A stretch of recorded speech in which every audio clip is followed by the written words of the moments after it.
பொதுக்காலம் 14ஆம் வாரம் வெள்ளிக்கிழமை. தொடக்க நூலிலிருந்து வாசகம். அந்நாட்களில் இஸ்ரேல் தமக்கிருந்த யாவற்றையும் சேர்த்து கொண்டு புறப்பட்டு பெயர்செபாவா சென்றடைந்தார். அவ்விடத்தில் தம் தந்தை ஈசாக்கின் கடவுளுக்கு பலிகளை ஒப்புக் கொடுத்தார். அன்றிரவு கடவுள் இஸ்ரேலுக்கு காட்சி அளித்து யாக்கோபு யாக்கோபு என்று அழைத்தார். அவர் இதோ அடியேன் என்றார். கடவுளின் தந்தையின் கடவுளான இறைவன் நானே. எகிப்திற்கு செல்ல நீ அஞ்ச வேண்டாம். அங்கே உன்னை பெரிய இனமாக வளரச் செய்வேன். நானும் உன்னோடு எகிப்திற்கு வருவேன். உன்னை நான் அங்கிருந்து மீண்டு அழைத்து வருவேன். யோசேப்பு தன் கையாலே உன் கண்களை மூடுவான் என்றார். யாக்கோபு பெயர்செபாவை விட்டு புறப்பட்டார்.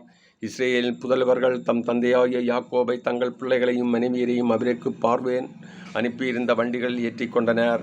கானான் நாட்டில் அவர்கள் சேர்ந்திருந்த ஆடு மாடுகளையும் சொத்துகளையும் சேகரித்து கொண்டனர். இவ்வாறு யாக்கோபு தம் வழிமரபினை அனைவரோடும் எகிப்திற்கு போனார். தம் புதல்வரையும் அவர்கள் புதல்வரையும் தம் புதல்வியரையும் புதல்வரின் புதல்வியரையும் தம் வழிமரபினர் அனைவரையும் அவர் தம்மோடு எகிப்திற்கு அழைத்து கொண்டு சென்றார்.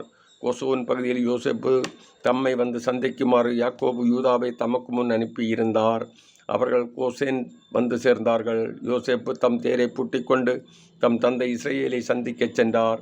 யோசேப்பு தம் தந்தையை கண்டவுடன் அவரை அரவணைத்து அவர் தோளில் சாய்ந்து கொண்டு வெகு நேரம் அழுதார்.